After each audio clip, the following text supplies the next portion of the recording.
আমরা যে নামাজে তাশাহুদ পড়ি, আত্তাহিয়াতু পড়ি, আমরা সেটা পড়ি যে, কিন্তু সেটার পেছনে যে একটা সুন্দর গল্প আছে, সেই গল্পটা হয়তো আমরা জানিই না। আমরা শুনেছি যে রাসূলুল্লাহ সাল্লাল্লাহু আলাইহি সাল্লাম মেরাজে গিয়েছিলেন। ইসরা এবং মেরাজের সেই গল্প আমরা অনেক শুনেছি, অনেক আলিম উলামা বলেছে, অনেক বইয়ের গল্প শুনেছি, অনেক ভিডিওজে দেখেছি।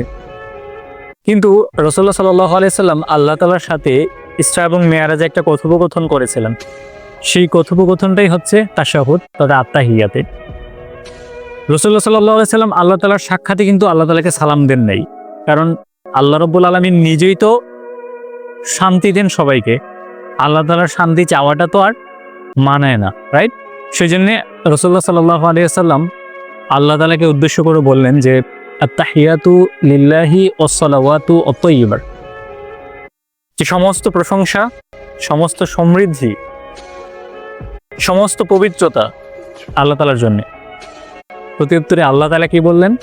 আল্লাহ তাআলা বললেন যে আসসালামু আলাইকা আইয়ুহান নাবিয়্যু ওয়া রাহমাতুল্লাহি ওয়া বারাকাতুহু, যে হে আমার সুপরিচিত নবী, রহমত এবং শান্তি বর্ষিত হোক আপনার উপরে। সাল্লাল্লাহু আলাইহি সাল্লাম আবারও বললেন যে আসসালামু আলাইনা ওয়া আলা ইবাদিল্লাহিস সালিহিন, আমাদের উপর শান্তি বর্ষিত হোক এবং আরও বর্ষিত হোক তাদের উপরে যারা সৎ কর্মশীল।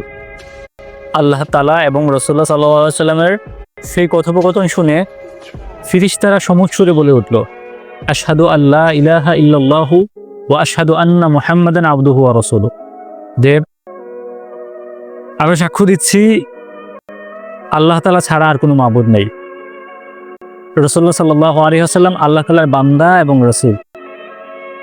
আমরা ইবাদতে মজা পাই না এই জন্যেই, কারণ হচ্ছে আমরা আসলে ইবাদতের গল্পগুলো বুঝি না। সূরাতে আল্লাহ তাআলা কি বলেছে সেই গল্পগুলো জানি না।